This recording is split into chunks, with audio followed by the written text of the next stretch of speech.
दोस्तों, क्या आप जानते हैं कि इजराइल भारत से 5000 लोगों को ले जाकर अपने देश में हमेशा के लिए बसा रहा है। और आप ये जानकर हैरान रह जाएंगे कि इनमें से 250 लोगों को इजराइल भेजा भी जा चुका है। ऐसे में सवाल ये पैदा होता है, क्या इन लोगों को वहां युद्ध में झोंकने के लिए भेजा जा रहा है, या ये लोग कौन हैं और भारत सरकार ने इन्हें इजराइल जाने की अनुमति आखिर कैसे दे दी है।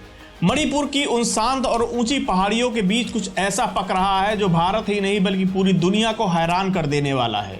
जरा सोचिए, कोई अपना घर, अपना देश और अपनी यादें पीछे छोड़कर 4000 किलोमीटर दूर एक ऐसे मुल्क में क्यों जाना चाहेगा जहां एक तरफ बारूद की गंध और धमाकों की गूंज है।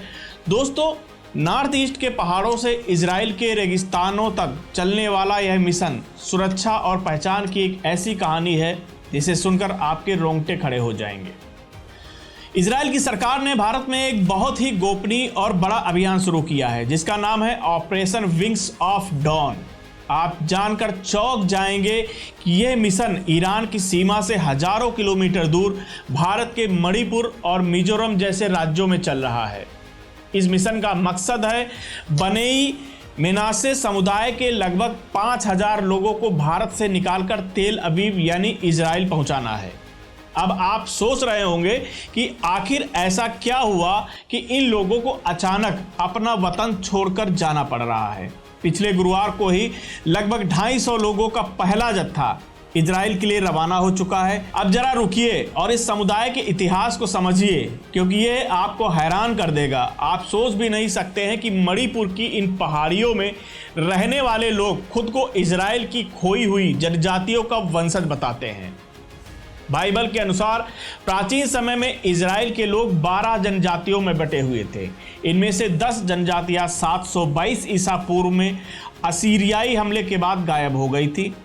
बनेई मेनासे समुदाय का दावा है कि उन्हीं में से एक मेनासे जनजाति के वंशज हैं। वे सदियों तक फारस, अफगानिस्तान, तिब्बत और चीन के रास्तों से होते हुए भारत के उत्तर पूर्व में पहुंचे थे। अब देखिए कि इजराइल की बेंजामिन नेतन्याहू सरकार ने अचानक इस प्रक्रिया में तेजी क्यों लाई है। दरअसल इजराइल इस समय चारों तरफ से युद्ध से घिरा हुआ है। हमास और हिजबुल्लाह के साथ चल रही जंग की वजह से वहां के हालात बेहद खराब हैं। इसके बावजूद वहां की सरकार ने इन लोगों को लाने के लिए करोड़ों रुपए का फंड जुटाया है। इजरायली आव्रजन मंत्री ओफिर सोफर का कहना है कि वे हर साल 1200 लोगों को इजराइल लाएंगे ताकि पूरा समुदाय अपने पैतृक घर वापस आ सके। पिछले 20 सालों में लगभग 5000 लोग पहले ही जा चुके हैं और अब बाकी बचे 5000 लोगों को ले जाने की तैयारी है। लेकिन सवाल ये उठता है कि जब ये लोग इजराइल से भगाए गए थे तो इन लोगों ने भारत को ही क्यों चुना, जबकि आज से 700 ईसा पूर्व दुनिया में और भी देश मौजूद थे। इतिहास गवाह है कि यहूदियों पर दुनिया भर में जुल्म हुए, लेकिन भारत एक ऐसा इकलौता देश रहा जहां उन्हें कभी भी धर्म के नाम पर प्रताड़ित नहीं किया गया। मणिपुर में इन लोगों को कुकी समुदाय का हिस्सा माना जाता है। हालांकि 20वीं सदी में ज्यादातर कुकी ईसाई बन गए थे, लेकिन बनेई मेनासे समुदाय ने अपने यहूदी धर्म और रीति रिवाजों को कभी नहीं छोड़ा। वे आज भी हिब्रू भाषा सीखने की कोशिश कर रहे हैं और इजराइल के धर्म नियमों का पालन करते हैं। अब दोस्तों, आप सोचेंगे कि इतने सालों बाद आखिर ये लोग वापस क्यों जाना चाहते हैं। तो दोस्तों, इसके जवाब में मणिपुर में बेंजामिन हा ओकिब जैसे लोग बताते हैं कि वहाँ के पहाड़ों में वे अपने धर्म का पालन पूरी तरह से नहीं कर पा रहे हैं। उन्हें प्रार्थना के लिए 10 लोगों के कोरम की जरूरत होती है, जो वहाँ मिलना मुश्किल होता है। वे अपनी धार्मिक जड़ों से जुड़ने के लिए युद्ध की आग में झुलस रहे इजराइल को जाने को तैयार हैं। इजराइल इस भीषण लेबर संकट से गुजर रहा है। युद्ध की वजह से नेपाल और थाईलैंड जैसे देशों के मजदूर वापस भाग गए हैं। ऐसे में भारत से जाने वाले ये लोग इजराइल की अर्थव्यवस्था को संभालने में मदद करेंगे।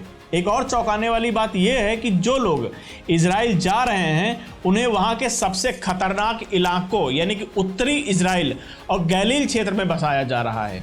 ये वही इलाका है जहां अभी कुछ दिन पहले ही लेबनान की तरफ से मिसाइलें दागी गई थी। इजराइल इन लोगों के जरिए अपनी सीमाओं पर आबादी का संतुलन बनाना चाहता है। ये आप जानकर दंग रह जाएंगे कि पिछले साल जब इजराइल और हमास की जंग अपने चरम पर थी, तब मणिपुर से गए 200 से ज़्यादा बनेई मेनासे लोगों ने इजरायली सेना की वर्दी पहनकर मोर्चे पर लड़ाई लड़ी थी। भारतीय मूल के इन योद्धाओं ने साबित कर दिया कि वे अपनी नई मातृभूमि के लिए जान देने को भी तैयार हैं। मणिपुर की मौजूदा स्थिति भी इस पलायन की एक बड़ी वजह है। मई 2023 से मणिपुर में मैती और कुकी समुदायों के बीच जो हिंसा शुरू हुई उसने इन लोगों के जीवन को नरक बना दिया। वहाँ चारों तरफ अफरा तफरी मची हुई है और कमाई के साधन लगभग खत्म हो चुके हैं। जो लोग इजराइल चले गए वे वहाँ ट्रक चलाकर या निर्माण कार्यों में लगकर सालाना लगभग 35 लाख रुपए कमा रहे हैं, जबकि भारत में उनकी कमाई बमुश्किल 1 लाख रुपए भी नहीं है। ये आर्थिक फर्क और सुरक्षा का डर उन्हें अपना घर छोड़ने पर मजबूर कर रहा है। हालांकि ये सफ़र इतना आसान भी नहीं है।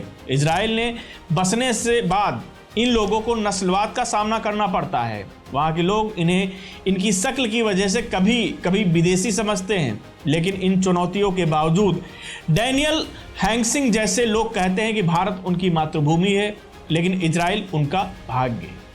उनके लिए एक ऐसे घर की वापसी है जिसका सपना उनके पूर्वजों ने 2500 साल पहले देखा था। ये पूरी खबर हमें दिखाती है कि कैसे आस्था और सुरक्षा की तलाश इंसान को 7 समंदर पार ले जाती है, और एक तरफ मणिपुर की हिंसा और दूसरी तरफ इजराइल का युद्ध। इन दोनों के बीच फंसा यह समुदाय अपनी पहचान बचाने की जद्दोजहद कर रहा है। आने वाले महीनों में हम देखेंगे कि कैसे हजारों लोग इन पहाड़ियों को अलविदा कहकर एक अनिश्चित भविष्य की ओर कदम बढ़ाएंगे। ये ऑपरेशन विंग्स ऑफ डॉन सिर्फ एक सरकारी मिशन नहीं है, बल्कि हजारों परिवारों की भावनाओं और उनके विश्वास की एक लंबी उड़ान है। दोस्तों, आपका क्या मानना है? अपनी राय हमें कमेंट बॉक्स में जरूर दें। मैं हूं अनूप मिश्रा और आप देख रहे हैं सरकारी मंथन। नमस्कार।